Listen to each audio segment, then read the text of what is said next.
So, Lucas and James, thank you for joining us on the Anthony Riley Show. So glad to have you guys join us. This is the ATO fraternity at Grand Valley State University. James is the president of the chapter this year. Lucas is also a member. He was Quinn's roommate. So we're going to have a conversation both about the fraternity and Quinn's story. So, guys, thank you for joining us on this episode of the Anthony Riley Show. Thank you for having us. Thank We're you. very excited. So, I just want to get some background from both of you guys in terms of how you ended up both at GVSU and rushing and pledging ATO. So just some background stuff. James, we'll start with you first. Where are you from? What are you majoring in, and what do you hope to be doing after you graduate? Yeah, so I'm from Chesterfield, Michigan. It's about 45 minutes northeast of Detroit. It's right on the Lake St. Clair there on the north side of it.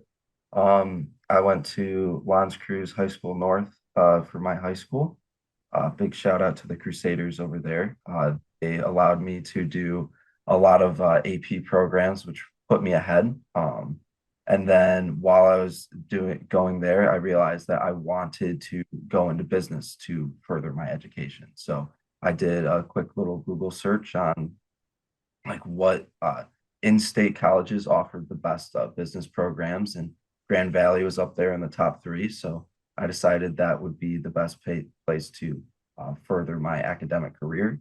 Once I got here, I decided to use those AP credits I earned to start earning a degree in marketing with emphasis on sales and finance. So being dual majored, I was able to still graduate a little bit early. So I'll be graduating after next fall, and then I'll be heading back to the East Side where I just accepted an offer to be a financial advisor at one of the local firms over there. Oh, that's awesome. So you're basically going to do college in 3 years. Am I hearing that right? 3.5. 3.5. James, what's the rush, brother? Come on, it's fantastic being in college. No, it is fantastic being in college. That's what I'm starting to realize. I've worked so hard for my entire life to try and get ahead and start like going on and being an adult. But now that I'm here and my time in college is almost up, I want to pick up another major or maybe a minor and stay here for a little bit longer. It's sad that I might be leaving soon. Yeah, that's exactly what I did. I did 4.5 years, really in part to get one more football season in. I I graduated from Clemson University in South Carolina, go Tigers, and I just love the football culture there. And so I just wanted to do one more football season so I could stay longer. I didn't tell my parents that though. I just told them I needed to take some classes, some extra classes in order to graduate. But it was really just for the one more football season, which was awesome. Lucas, how about you? How did you end up at GVSU, and what are you majoring in? And tell us a little bit about what you want to do afterwards.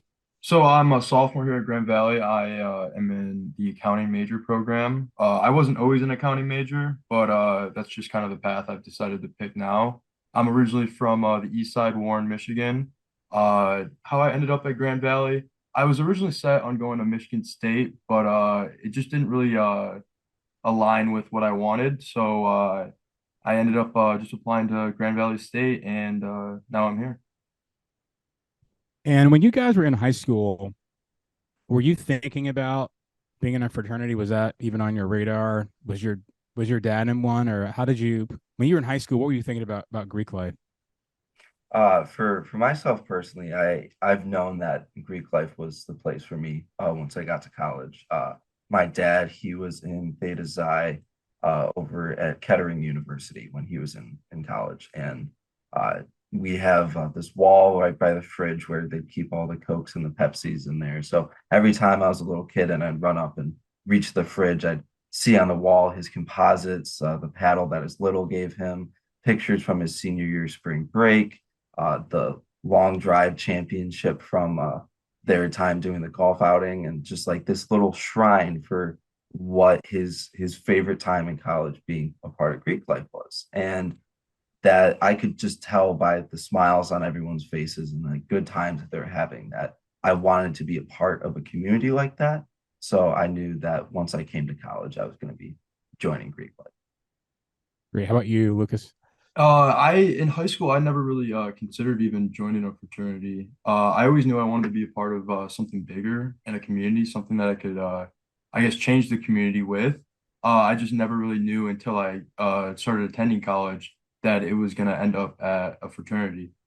So I guess I just rushed, and it's the best thing I've ever done.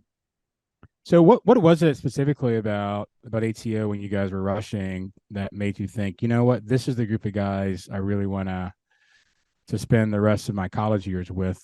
Was there something unique that stood out about the Brotherhood, about those relationships initially? Uh, the biggest thing for me was they at all the rush events they put an emphasis on our philanthropy. That's a big thing for the culture of our chapter here is we like to raise a lot of money for charity. We, for the past 10 years, raised money for the National MS Society. We do this annual event every year. It's called ATO Walks Hard. We walk from Traverse City, Michigan, back down to Allendale over a span of 8 days. It's a total of 160 miles, 20 miles a day. And for the past 10 years, we rose money for the National MS Society. We had a lot of brothers who knew people or related to people who had MS.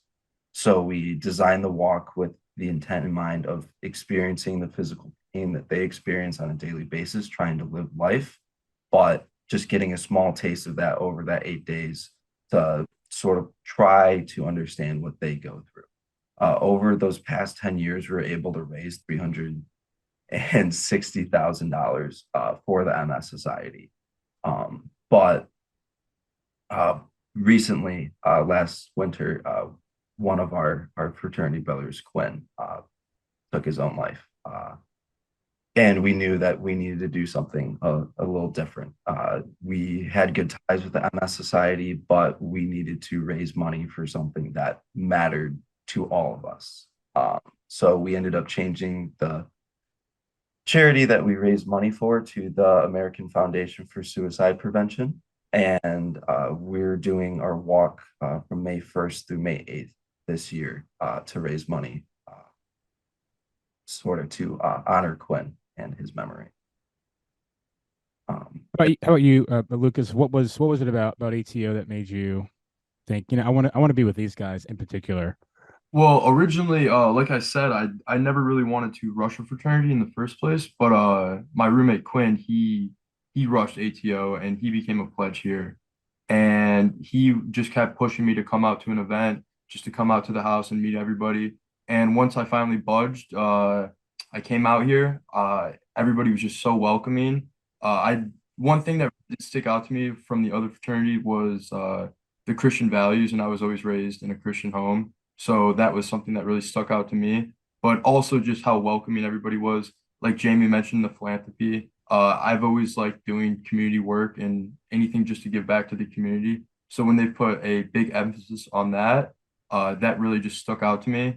And just from everybody being so welcoming, open arms, that truly sealed the deal for me.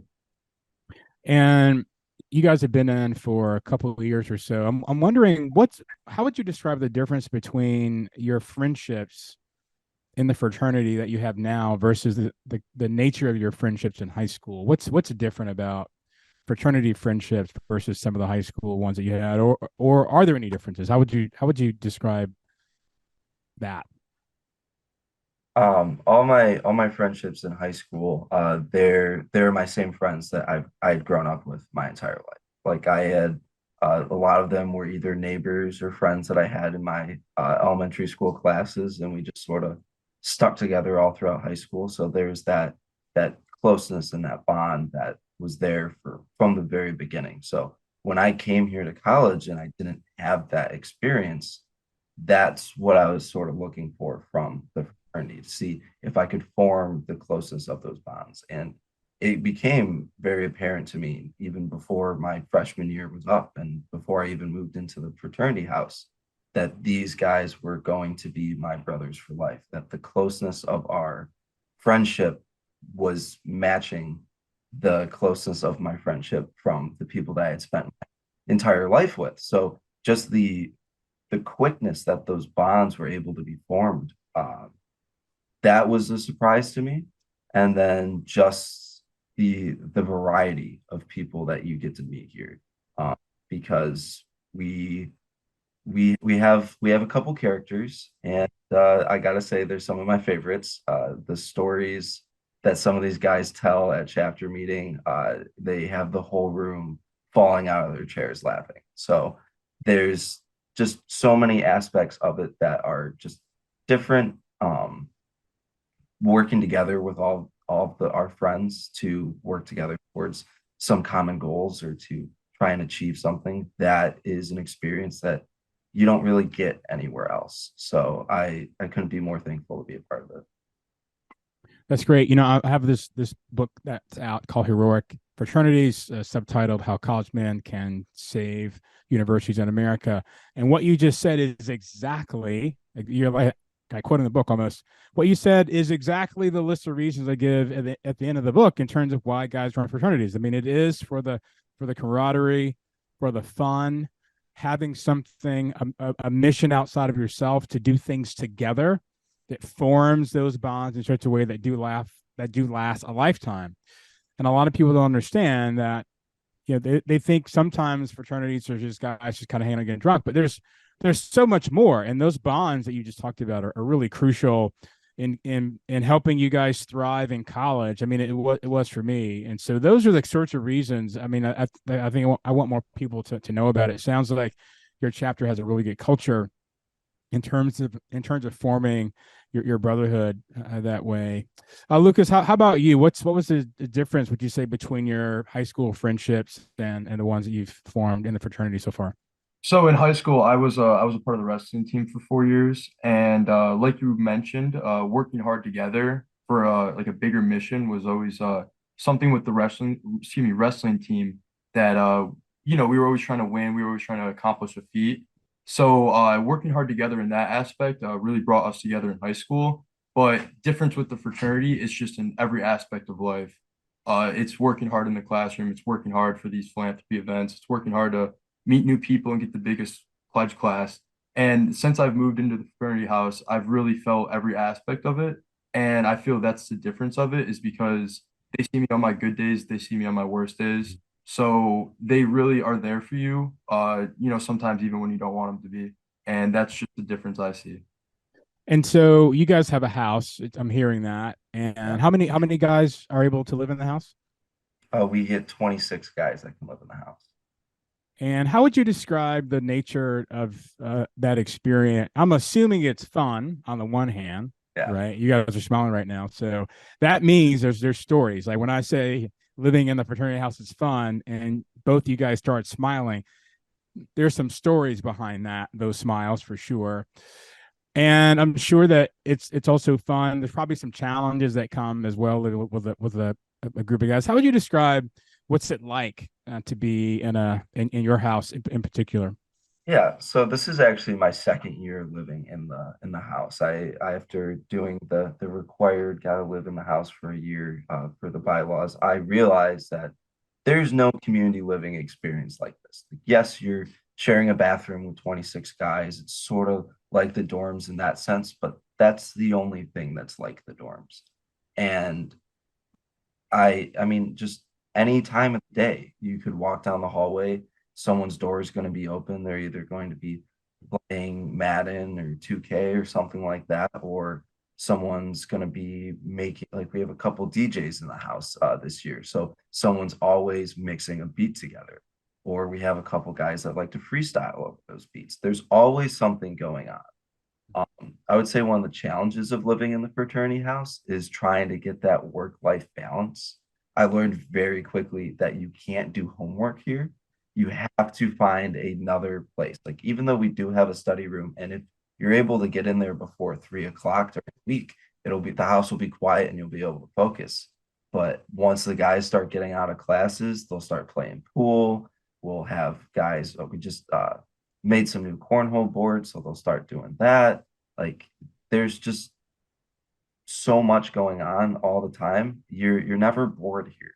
There's no, oh, what am I gonna do today? If you have that thought, you think, oh, let me walk down the hallway and find one of my 26 friends that live with me and see what they're doing. And there's just always someone there to talk to, especially if you're going through something and you need it. Great. How about you, Lucas? How would you describe your experience in the house so far? I enjoy it because there's not one carbon copy of another brother here. Everybody's their own person. And so you just get the different personalities from everybody. You know that if you want to maybe sit back and watch a TV show, there's a guy for that. If you want to play a game, there's a guy for that. If you want to go outside and play some cornhole, there's a guy for that. And I like that it's just very easily accessible here. Uh, like he was saying, it can get hectic at times. I know just a couple nights ago, it was a Sunday night and the house was blaring with music, walls were shaking because we're trying to mix in a new DJ set. And it's comical and it's a lot of fun. But it is not a place that you could do homework, but I appreciate living here because it does instill into your life a good balance. Yeah, I mean, it's a fraternity house. You're with 26 of your really good friends. You guys are having a lot of fun. You're connecting and talking and hanging out. It's not supposed to be quiet. I mean, the university has spaces for that, like the library. You can go get a room somewhere.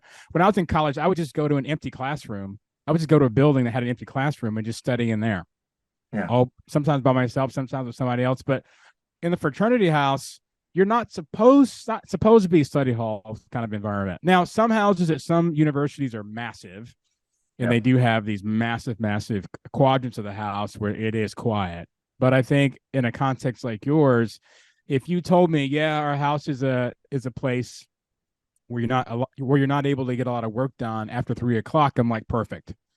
I'm like, that's the kind of house. If I was a parent, I'm like, that's the kind of house I want my son in, because it means that they're actually connecting and having a good time and being together, right? And helping each other and serving each other and loving on each other. And that's exactly the kind of environment that you want to be in, which is why sometimes you don't want to leave. And that's why you don't get any work done, because you're having such a great time with your brothers, which is a great way to spend the 1 or 2 years in the house. Now, is your house the kind of place where upperclassmen that aren't living there come over and hang out sometimes?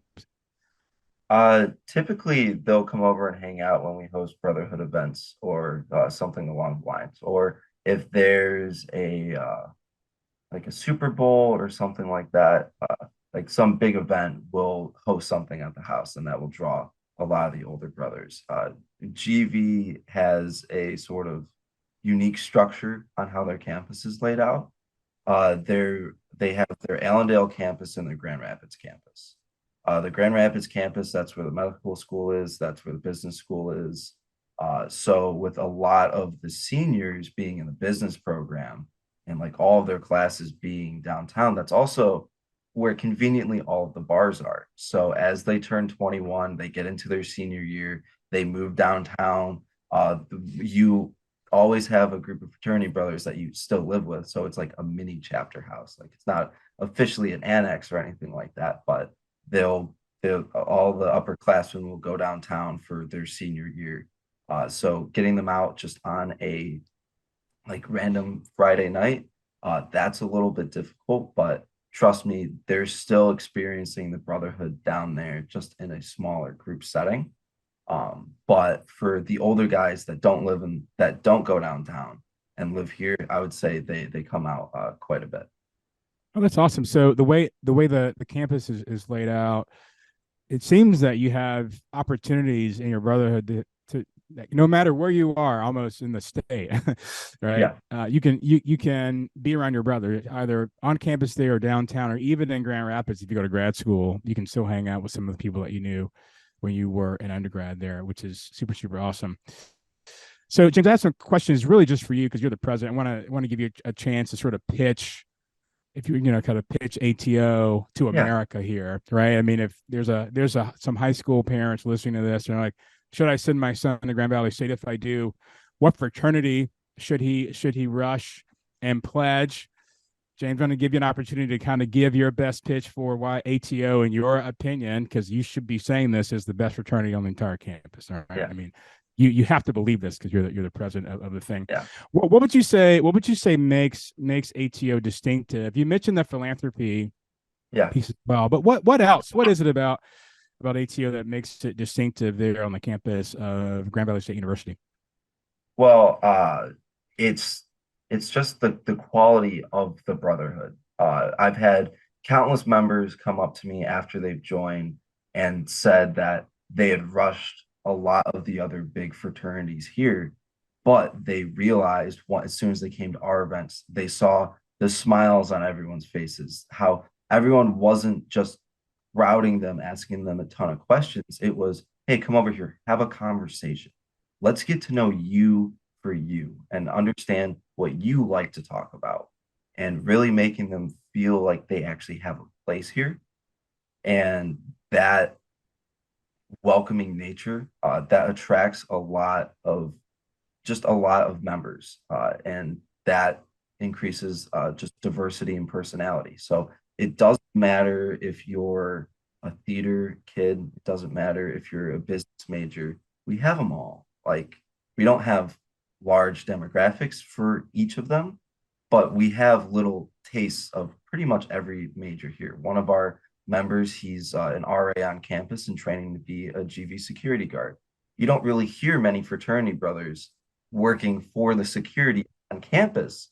Seems like that's something that we would try to avoid, but I think that just speaks volumes to the amount that we allow our, well, not allow, because our brothers they can do whatever they want, but we encourage our brothers to pursue their own goals and push themselves to be the best that they can be. We are a leadership development fraternity. We have, every year we re-elect 20 leaders for our fraternity. We have 11 on our e-board, and then we have another 9 or 10 appointed positions as well. So it gives them lots of opportunities to step up, take a lead in the fraternity, build something that they want to build, take something that they're passionate in, introduce it into the fraternity, have fun with it, grow themselves as a person, and come out on the other side just as a more complete individual.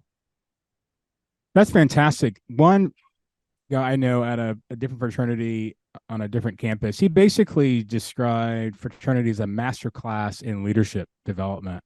Yeah. And it sounds like your chapter is really intent on focusing on forming guys so that when they get out, they're not learning leadership skills for the first time after college. They've already had an opportunity to develop those within the context of your fraternity. And my guess is that might spill over to other parts of the campus where guys are not just leaders in ATO, but some of them also become leaders of other organizations on campus as well. As a way of applying those things that they're learning within the fraternity, which is super, super awesome. Man, that's great. Congratulations on having that focus. A lot of fraternities don't have that, and the fact that you guys do, I think, puts you guys ahead of the pack in that way. It's so crucial. It's so crucial for guys to come in and know that when they leave the fraternity, they're going to be a much better man than when they came in, and that you guys are committed as brothers to investing in each other and making sure that happens. And it sounds like you guys are more than willing to do that with the kinds of things that you do. And as you mentioned, you have fun while you're doing it, which is so cool and crucial as well. I'm gonna read the creed of ATO. I got it from the website, and I want to ask you, and maybe James, I can sorry, Lucas, I can get you in on this one as well. Just like sort of, I'm going to read it, and then you guys can both tell me what parts of that really mean a lot to you and why. So I'll lay it out here, and then you guys can respond and tell me what stands out to you in the fraternity creed and why that part is important to you. So it says that ATO exists to bind men together in a brotherhood based upon eternal and immutable principles, with a bond as strong as right itself and as lasting as humanity. To know no north, no south, no east, no west, but to know man as man. To teach that true men the world over should stand together and contend for supremacy of good over evil. To teach, not politics, but morals. To foster, not partisanship, but the recognition of true merit wherever found. To have a narrow were limits within which to work together for the elevation of man than the outlines of the world. These were the thoughts and hopes upmost in the minds of the founders of the Alpha Tau Omega fraternity. So hearing that creed that I got from the website, can you guys just tell me a little bit about any parts of that that really jump out at you that are really important to you and why? So for me, it's near the beginning. It's to know no north, no south, no east, no west, but to know man is man. The whole theme of the creed, I think you probably picked up on it, but we don't discriminate against anyone. If you are someone who can actually add value or you could gain value from the fraternity, we welcome you with open arms. That's the mindset that I've taken, especially with my leadership in the fraternity since I've gained the president's chair. But ever just being a general member, that's something that I embodied. It didn't matter who walked up during our rush events. I made sure I talked to every single one. I tried to understand who they were as a person, and then I would sort of like direct them to the person that would sort of match their personality type the best. Actually, like one of the people we have right now is a foreign exchange student from Britain. So the fact that we were able to get him over here, learn from his culture, have him learn from ours, it's been a really cool experience. And I think that just speaks volume to us, not caring where you're from, who you are, but to recognize you as an individual person and to see the potential values that not only you could bring, but you could gain from this experience. And so what I'm hearing, and as I'm listening here on our conversation, it sounds like you guys are not promoting a stereotype. That is, in order to be an ATO, you have to look a certain way and dress a certain way and be a certain way. It sounds like what I'm hearing that you actually care about the man. Yes. Right? Like you actually care. So what you're doing is what the creed says, to know man as man. You care about the person, who he is, not that he fits this model or this mold, right? So you're not looking for someone to fit into some random caricature of what you want someone in ATO to be like, but you guys actually care about the person, who he is, his heart, his story, and things like that. That's super awesome. Lucas, how about for you? What part of the creed sort of jumps out at you and why? It mentions working together for the elevation of man and the outlines of the world. And I'm not speaking man like James and I right here. I'm speaking man as the whole society, as a community. That's why we put such an emphasis on our community service and our philanthropy. Even in our day-to-day lives, if you see somebody falling behind, you pick them up. We have study groups in case you're falling behind in class. We have a lot of guys in this chapter go to the gym, so there's always somebody that you can go get a good lift in with. It's just about picking everybody up and just giving somebody morality, I guess, around the whole community as a whole.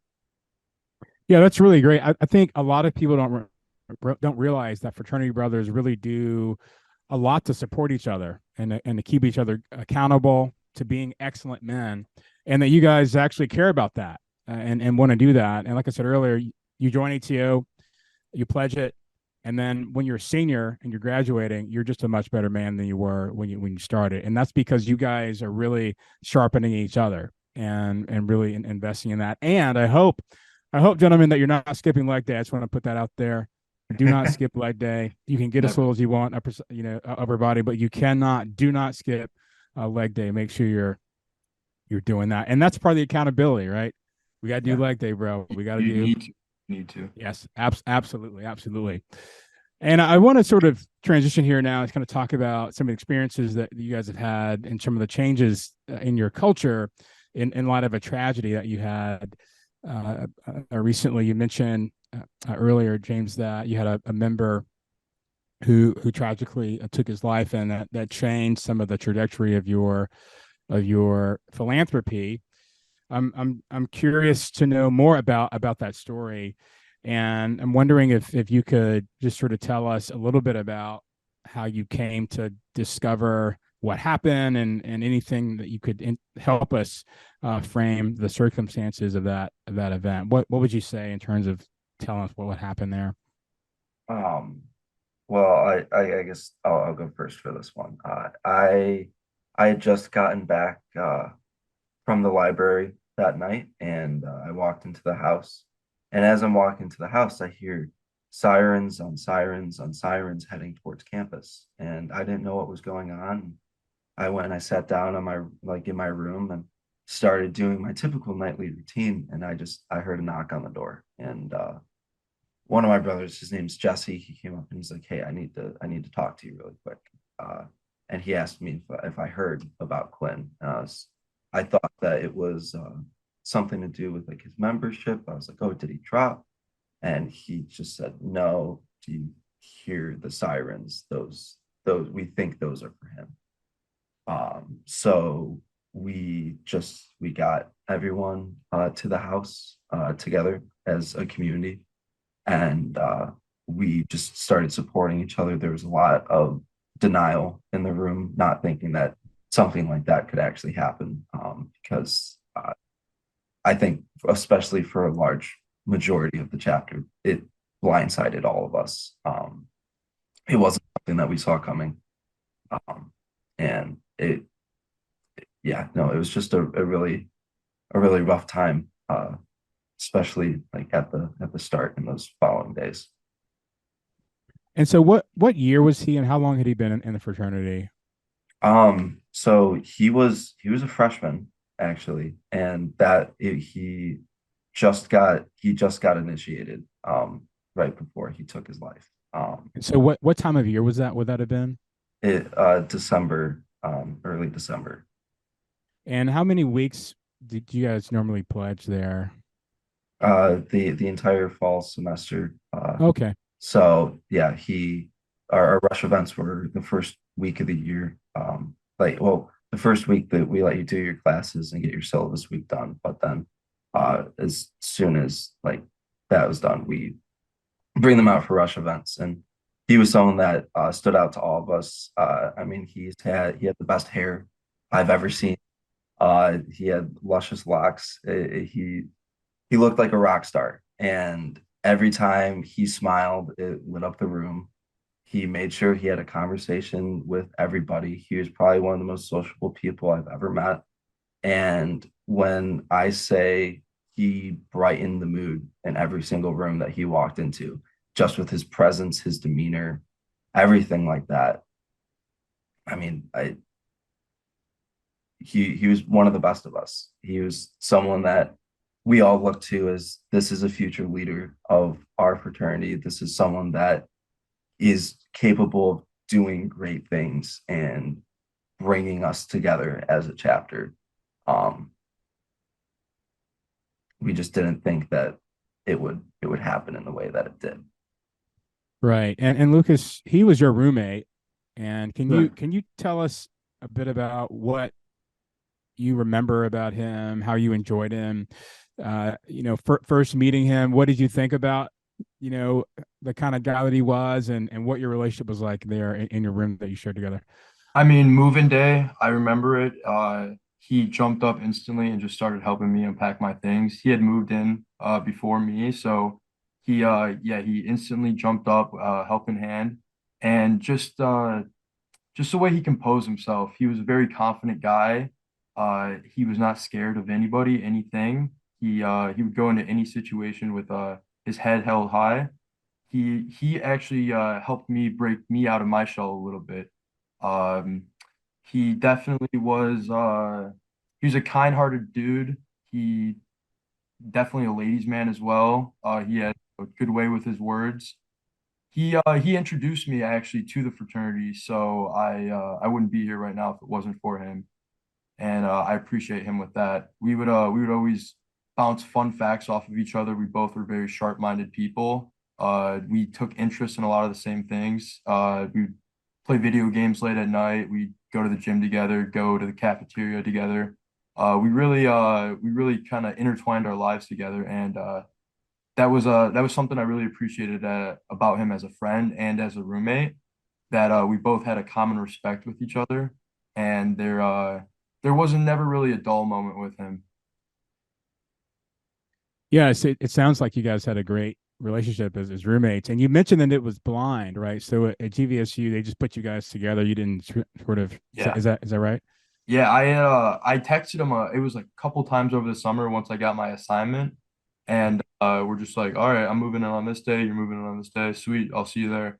And then once we move in, it was people thought we went to high school together. We were long friends. We just like that. We were just hit it off. And do you remember a point where you realized, you know what, I'm actually pretty blessed to have this guy as my roommate. Was it immediate? Did it take a while? Or how would you It, describe like you know, if it wasn't immediate, it was like a weekend, you know. I mean, immediately the bond was there. You could tell that we both we liked each other, and it just kept growing from there. It was all up from there. We just kept hitting it off, and the more and more we talked, the more and more we found that we had similarities, that we took interest in the same things, and that truly just grew our bond together. And we just took on Grand Valley as a whole. and what was he majoring in? Was he studying business or something like that? I I think he was undecided. He didn't know Okay. what he wanted to do, but I know he was just in his gen ed classes right then and there. Great. And so for either one of you, what often happens in these situations is people don't realize that our brothers are struggling. And then they do something pretty tragic. And then you find all this stuff out after the fact. Was there any indication on your side that he was struggling internally? Did you have a sense of that? He never really mentioned something in the present moment, but Mm. he did mention in the past that he was struggling with something, and he would always say that he was over it and not to worry. And you know, I took his word on it. He was very convincing. And you know, I always would go the extra step and make sure he was okay. But it was just, you know, I'm fine, I'm okay. So there was never really a set indication about something about him, and his mannerisms never really changed. They were pretty clear cut since when I first met him to, you know, so I can't really see any indication. I didn't see him distancing himself. It was, Yeah, I Yeah, mean, it's actually pretty common that way in terms of not knowing because they often are the liveliest people at the party. They're the most social. They're actually often are the people telling the most jokes and things like that. James, you're gonna add something there? yeah, I was just gonna say from my perspective, like not someone as his roommate. Like I lived in the house at the time. I would see him and Lucas would come over and practice their pool skills because I mean that's something that we do a lot here is we play a lot of pool. And it was about 2 weeks, the 2 weeks leading up to finals week, which was the weekend before is when he tragically took his life. He wasn't coming around as much. And when we talked, like I sort of picked up on it, but when I was asking around, I was like, "Hey, where's Quinn? I haven't seen him in a while." Everyone just said, "Oh, we talked to him. He's studying. He's like wanting to finish the semester strong." And I was like, "Okay, good on him. I'll let him focus up." And uh, I guess that wasn't exactly the case. But I hindsight's 2020.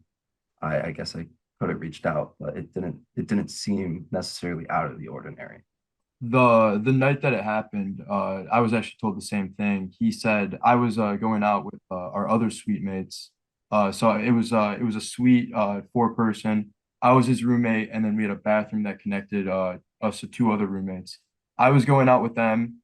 I had finished all my work for the week, and he said that he was just going to go to the library and he had a paper to finish. You know, totally normal, nothing you'd expect. It's week before finals, so there was no reason not to believe what he was saying. Absolutely, and that's so common as I've sort of tracked through some of the situations like this in other chapters of fraternities across the country. It's just sort of normal behavior, and then the person tragically takes their life. And I think a lot of times the brothers feel like they shoulda, coulda, woulda, kind of ruminates. I wish I reached. I wish I'd done that, but there was really nothing out of the ordinary that would have, you know, primed someone to do that. And I think had there been, in most cases, they would have. And so I think sometimes there's this sort of feelings of guilt and maybe some shame and regret that the guys did not do as much as they could have. But you really can only do the best that you can with the information that you have. And if he seemed okay, and he said he's okay, and you've only known him for, you know, just a few months, I guess in some cases there's not a lot you could have done. How would you guys describe how it changed both you personally and then maybe the brotherhood? How would you describe how it affected you and the culture of your chapter? Uh, so for myself personally, I took it pretty hard, dealing with mental health. That's something that I, not to that degree, but I've struggled with. So to see that he was struggling with it and I couldn't do anything about it, or I didn't pick up on the signs, that made me realize that there was more that I could be doing just throughout my day to day. I don't need to wait for those signs. So I have been preaching having mental health in the forefront of people's minds. I've been trying to be there as a resource. Anytime I hear anyone is down, I tell them that they can use me as a resource, that I may not have the training of going to an actual therapist, but I will be there to listen. I'm not going to try and give you advice, but you will be heard. And I just try and make sure that message is out there, even if I'm not close with you and you just need a place to vent, just come to me. So that's something that I just started doing personally. As a chapter, we we always did something called small groups, where we get groups of 6 to 10 guys together, and it's just a free flowing conversation. There's 3 or 4 fun little prompt questions that like we would ask, and then you go around the room, and it sort of like breaks the ice a little bit. But then after that, it's just a free flowing conversation. You can talk about anything that like you need help with. You can just have a conversation with guys. It's allowed the chapter to get a lot closer and meet some of the guys that they wouldn't necessarily have met in these large group settings because they hang out with different groups. So doing the small group aspect, that is something that we've increased since Quinn's passing. We try to do more of them to make sure that these bonds are being made, that people know that they can talk to us, that it's an open environment, that we're each other's brothers. What they say in those rooms aren't going anywhere else. Like, we're here for each other. And then, as I mentioned before, we changed our philanthropy event. Like, we've worked very closely with MS Society for so long, but we reached out to them and we told them what happened and that we needed to make a change for these reasons. There was nothing against them. They were very, very supportive of us. So now that we're using the American Foundation for Suicide Prevention, um, there's a lot of fire behind the guys and getting that walk put together and trying to raise a lot of money for Quinn, to make sure that a story like his doesn't have to happen again. That those who need the help can get it, and that's all that we're really trying to accomplish with that. How about you, Lucas? He was your roommate, and I'm Yeah. sure you're pretty devastated by it. How did it affect you, and did you change the way that you lived in the house and with your brothers? Yeah, so I'd see that kid day in, day out. I knew what he was eating for breakfast, lunch, and dinner, and his favorite snacks, all of that stuff. And it really, I went through a phase of beating myself up over it, because if I could know all those things about him, know his mannerisms, and just not see this coming, be blindsided by it, it really took a toll on me, and beat me up, and it made me rethink how I go about my friendships with people. And it that took a long phase to get over that. But how I've grown from that and how I've changed from that is, I've always I make more of an emphasis to reach out. not just to go hang out with somebody, but to know how somebody's doing, like in a deeper way. I try to be a rock for people that may be struggling with same issues that he was, and just know that I am a person that they can talk to, especially in our community. College can get hard, as everybody knows. So I really just I try to ensure that, maybe we can avoid this in the future and that people know that I can be a safe person to come and talk to. Yeah, I think it's important for people to recognize and remember, James. I think you said it perfectly. Like, you're not there to give advice, but you are there to listen. And people know that in the fraternity, because the brotherhood is so solid, that it's a safe place to be vulnerable and to talk about the good, the bad, and the ugly. And I think what's important for people to say, especially because you're on a university campus, there's a counseling center on campus, and that you guys will recommend that people go see someone. You'll defer to someone, right? And you can help them get help, if they need help, right? Some issues may be greater than others, but for the really hard things, because you're on a university campus, because there's resources there, you will help your brothers get help. And I think it's important for guys to know that when you're in a fraternity, you're not just with a brotherhood, but you're with people who are going to work on your behalf to make sure that you get the help and the resources that you need. Our campus is actually very very supportive in that field. We as students, as long as you don't have like you're not actively seeking help on your own and like have an actual therapist that like you talk to on a regular basis, you get 10 free counseling sessions each school year. So that's something that I keep reminding the chapter that they have those to use. It's already in our tuition, so you might as well go and use it and get that help. Like, it may not seem like the biggest issue in your mind, but just talking to someone to deal with the stress of college, the stress of just managing, setting up the rest of your life. That's a lot that people have to deal with. And I think the culture of just men in general is we don't like to be vulnerable. We don't like to talk about what's bothering us. We want to be that rock and that pillar for everyone else. But at the end of the day, we need to take care of ourselves. And using those counseling sessions, that is a way that we can do that. Grand Valley also has what they call the CARE program. The CARE program is a portion of GV's website. You just go to the search bar and you type in CARE, and you're able to anonymously report that someone that you've noticed they've been mentally struggling. They're not willing to go and seek the help out on their own, but you can't sit there as a bystander.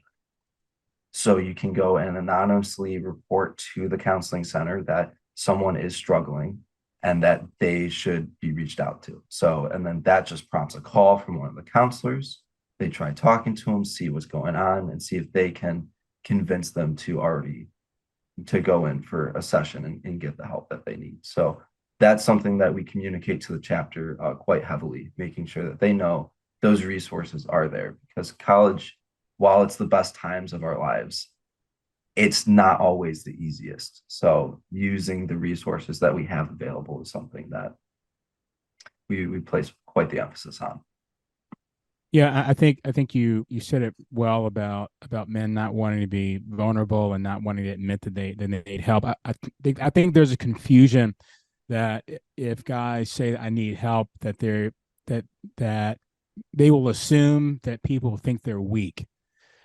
And it's actually the opposite. If you're a guy who's willing to say I need help, you're actually really strong, because you recognize that in order for me to be the kind of man that I can be to benefit other people, I really need to be in a good place, and I can't do that unless I get some help. So to say that I need to get some help is really a sign of strength, because you're honest enough to know that you need some resources and help to kind of be the man that you want to be in the future, which is really really extraordinary. And there'll be other people from other fraternities across the country who are listening to this conversation. And I'm wondering, for both of you, what sorts of things, how would you make a case for why caring about each other's mental health within your chapter is a really important thing? How would you describe that? I mean, we're brothers for life. Uh, we've made this dedication for each other. That's why we joined the fraternity. Why wouldn't you want them to have the best possible life that they can? Uh, Part of that is making sure that they can get the help that they need if they need it, making sure that you are there for them when they need you to be there for them. It only takes a little bit of your time or your energy to go and make that little step that could potentially save someone's life. So, in my eyes, there's no excuse to not just go that extra mile because it's not an extra mile. It's an extra 15 seconds of sending someone a text. Hey, are you doing okay? I haven't seen you around. I'm worried about you. It's walking 20 feet down the hallway, knocking on someone's door saying, hey, you haven't been to the last two chapter meetings. You said that you love chapter meetings. What's going on? Let's talk things through. It's just that little extra effort that goes such a long way for the people who are struggling and feeling like they're alone because they have this community here. They just need to be reminded that they can take advantage of Yeah, I feel that Brotherhood as a whole, you would want them to do the same thing for you if you were struggling. So why wouldn't you do it for them? If, like Jamie was saying, if you see somebody struggling, if you were struggling, you would want them to reach out to you when you feel alone and you feel isolated. So you need to give that same support and that same care that you would expect people to instill in yourself. I mean, that's what a brotherhood is. I mean, this is a Exactly. family, right? And I think if we actually want to be, if we want to say it's a brotherhood, we actually have to act like it, and that means it's the good, the bad, and the ugly. And one of the invitations I think of being a fraternity is that you're pledging yourself to open yourself up, so that guys can really speak into your life, and that means that you need to be willing to be vulnerable, and to, I'll say it this way, to do it when you're sober, because guys get vulnerable when they're drunk, right? It's like, oh man, like that's when the tears come, that's when the I love yous come, that's when like I'm struggling, I need help. But we need to be able to be sober and vulnerable at the same time, which takes a lot more courage actually to do that. And so the fact that I think you guys are zeroed in on that, I think if more fraternities were centered in on those sorts of things, it would just make the entire culture, and I think the entire campus culture, a lot better. As we wrap up here, I'm wondering, what would you hope for your chapter in the future in terms of Quinn's legacy? What would you like to have the chapter be thinking about and reflecting on in terms of Quinn's experience? What sorts of things would you want his legacy to be in the chapter, to remain as a part of the culture for generations and generations to come on the campus there? Well, I think part of his legacy is the impact that he made. In the short time that he was a part of this chapter, he made a bond with every single one of the members. It didn't matter if you were the most shy guy in the world. He made an effort to go and talk to you and actually make some connection. He had something unique that he would be able to say and converse about with every single person in the chapter. So his biggest thing while he was here was impact.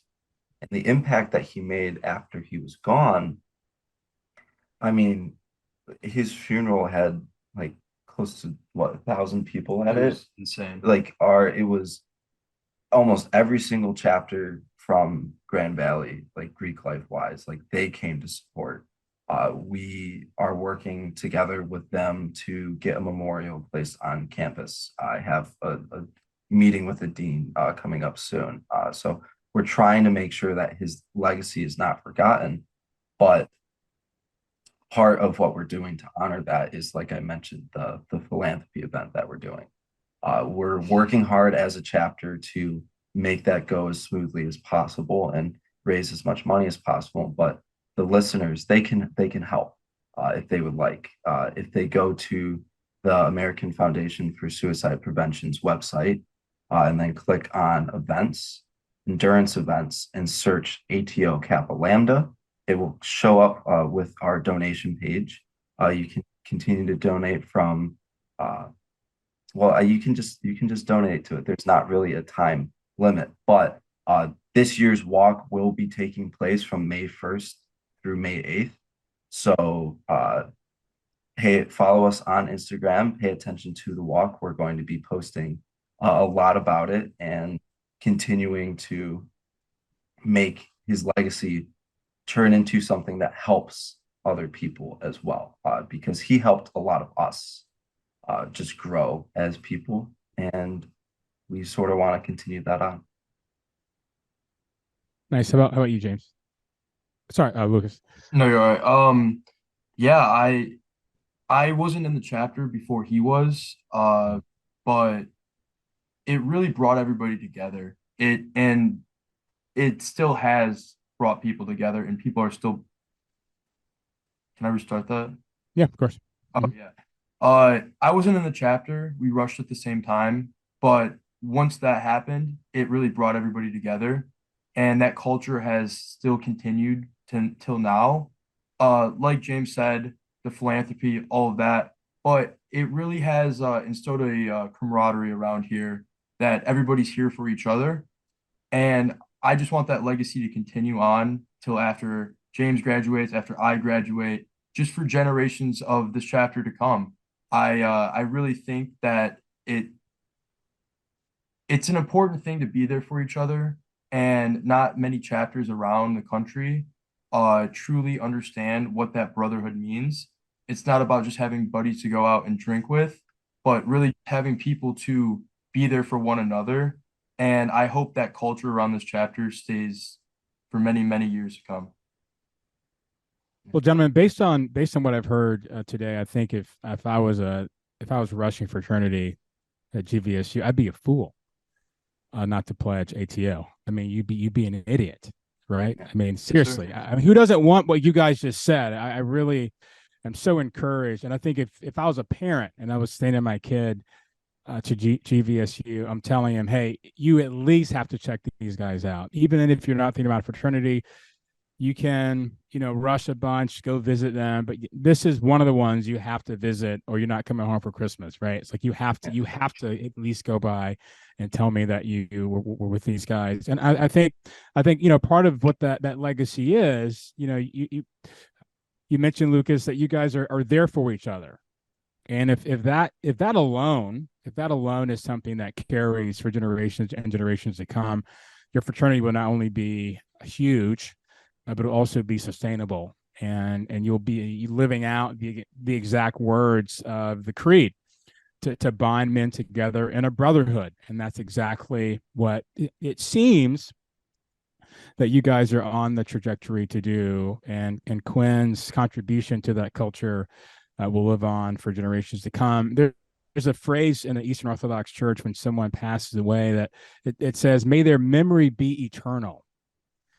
And it's my hope and my prayer for your chapter that Quinn's memory will be eternal for you and for the brothers yet to come in your chapter. Gentlemen, thank you so much for telling us about your story and Quinn's legacy. As I mentioned in the beginning of my book, I was on Instagram and I saw the posting about Quinn's story, and it changed the whole trajectory of the project for me. And so I'm a massive, massive fan of your chapter. I've had some discussion with his mom, and she just really was so encouraging about how the brothers came around her and supported her. It was just an extraordinary example of how heroic you guys are. I have this phrase where one of the things that it means to be a great man is to use your strength, your creativity, your power, your presence to benefit your brothers and other people.